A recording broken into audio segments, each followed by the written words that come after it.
And I love this next slide, that shame is torture. Explain that. So this is a study that was done that is particularly about social rejection, but I think that's pretty much the same thing as shame. They did a study with an fMRI where they put people in the machine and they had people go through pain. They probably used ice water. I don't remember. It's been a while since I read the study, but that's what they usually use in these, went to simulate pain. And they scanned the brain and they found these certain spots in the brain where pain was being experienced. And then they had the same people on a different day, I think it was, come in, and they asked them to remember a time when they had been rejected, broken up with, I think was part of it. And they found the exact same parts of the brain were lighting up as with pain. And so when a group puts us through these shameful experiences, makes us feel ashamed of normal human life functions that we do, they are literally causing us torture in the sense that we're experiencing it the same way we would experience pain. Yeah, absolutely. And this is from Kristen Weir from The Pain of Social Rejection, which was in the APA Monitor on Psychology in April 2012. Humans have a fundamental need to belong. Just as we have a need for food and water, we also have needs for positive and lasting relationships. And that's just how core it is. I mean, you can look and say, well, the church never beats anyone. They never punch anybody. They never even really say, like, call you names or whatever, other than sinner, but that's okay. But what we don't realize, they don't starve us. They don't, other than Fast Sunday. I mean, I'm finding exceptions, by the way, to all of these. But, for the most part, they did treat people well. And so we tend to want to excuse it. But what we're ignoring here is just how fundamental our need is to be accepted by other people. It's just rooted deeply. And there's a condition called failure to thrive, where infants will, if they're not getting care and touch, and they can have all the food they want. But in the same in monkeys, they did research in the 70s and 60s with monkeys. All the food and water and every physical need met. But if they didn't have love from a warm, physical mother type being, they shriveled up and died. They just didn't care and they died off. So this is really serious. This is not we can't just dismiss this with a flip of the wrist. This is really serious stuff. Yeah. And this was really brought home to me in my recent conversation with Leah Remini and Mike Rinder. We were talking, ex-Scientologists, we were talking about comparing Mormonism to Scientology or, Jehovah's Witnesses, for example. And, again, I was kind of doing an analysis and I said, okay, so we don't do hard shunning where it's like, we'll never talk to you again if you leave the church, kind of like with Scientology where someone's labeled a suppressive person and you can never talk to them again. I said, all that we do is you may be cut out of the text chains that a family has. You may not be invited to certain family events. And most importantly, you'll eternally be viewed as a disappointment by your parents, right, to the point where you could cure cancer and you would always be viewed as a perpetual disappointment by your family members. And Leah just made this point, but John, that's horrible. And all of a sudden I just realized, that really is true, because we don't do the hard shunning like Scientologists or Jehovah's Witnesses. Then all of a sudden what we do in comparison, we don't even register it as being comparable to torture. But if you are not invited to family things, if you are cut out of the family text chain, or if just simply you're viewed by everyone around you as a complete disappointment and as a failure, or by your own spouse as a constant, continual disappointment, or you lose all your friends and the ward members and the social connections that you used to have, that really is tantamount to torture. And we as Mormons are conditioned to think, well, the Mormon, we don't shun. We don't shun in the Mormon church. Right. But the truth is we do. And it is torture and it is diabolical. And if you don't register it as horrible, as abusive, as horrendous, you sort of give everyone a pass for what really is torturous and inhumane behavior.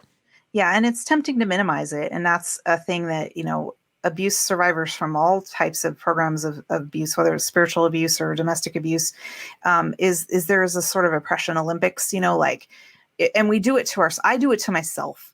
Well, my abuser didn't, do this or didn't do that. So my pain isn't as valid as someone else. And it's the same with these group dynamics, well, my church, wasn't as bad as Scientology or Branch Davidians or Heaven's Gate or whatever. Like, we didn't, do any of that stuff, but it's still like, your pain is still valid. The bad things still happen to you, even if it's a lesser of a bad thing than happened to someone else. Your pain still happened to you, and it still hurts, and you still need comfort, and you still need validation for that. You still need other people to recognize that hurt, and that it's reasonable to feel hurt by those things, because in all honesty, they were intended to hurt you. If you didn't comply with the rigid demand for purity that the church laid out, then the church feels that you deserve to be hurt. And it's all throughout their scriptures. God's saying it all the time. You deserve to be, literally, God shuns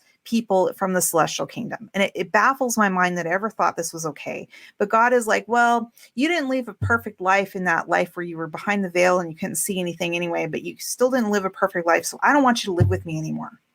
How is that love? Like, there were very few things that my son could do where I would say, yeah, you're banished from my life and I'm never going to talk to you. God shuns. That's literally how the whole program works. Like, even if you're celestial, even if you're terrestrial or telestial material, which we're told are pretty good people, they're just not perfect, but they're pretty good people. That's grounds for God to shun you for all eternity, forever and ever. Yeah. Like, to me, it baffles my mind. Like, it's one thing to set boundaries and say, person, okay, if you're going to be hurtful to me, if you're going to be abusive and do bad behaviors in my presence that is directly affecting me or the people I love, that's one thing to say, okay, I'm going to need to put some distance between me and you until you figure that out. But that's not what God's doing. He's saying, nope, forever and ever and ever. Yeah. Yeah. And that, that is abusive, and that's a problem. Yeah. Okay. So you have a summary slide on shame. I do. Yeah. So I think hate the sin, love the sinner seems okay on the surface, but you're still a sinner. I mean, you're still shaming the person for what you're calling a sin. And as you mentioned, LGBT issues, a lot of times those sins are things that are just inherent to who you are. They're not even about your behavior. They're just things that you just are that way, and there's nothing you can do about it. And you wouldn't want to do anything about it, even if there were, because you're not hurting anybody with that. Unconditional love, by the way, got sort of muddied. It was a loaded term within the Mormon church. Got all kinds of ideas about what that was, but really unconditional love is acceptance for who you are, not in spite of who you are. The people that I love unconditionally, and there are people I love conditionally, and I think that's fine as long as I'm upfront about it and I'm aware of it and stuff like that. But the people I love unconditionally, like, I just like them for who they are. Like, maybe their interests aren't exactly in line with mine, and maybe we don't always have things to talk about, or some of their behaviors are annoying or whatever like that. But like, I'm not seeking to change who they are fundamentally. I'm not, again, if there's harmful behaviors, I might just draw some boundaries, like, please don't do that around me. But I'm still like loving like who they are as a person. So like, when it comes to LGBT people, like, it's not hate the sin and love the sinner. It's you love the person. Like, they're a human being. They're not just some sinner. They're a human being. And when you add demand for purity with blame reversal, that's when you get shame. I put up some words here. These are sort of words that have shame baked in with them that Mormons use a lot. And the implied opposite of that, again, black and white thinking, you only are one or the other. So you can be worthy or unworthy. And what does that actually mean? Like, you're worth something or you're not worth something. That's the root of that word. You can either be sacred or carnal.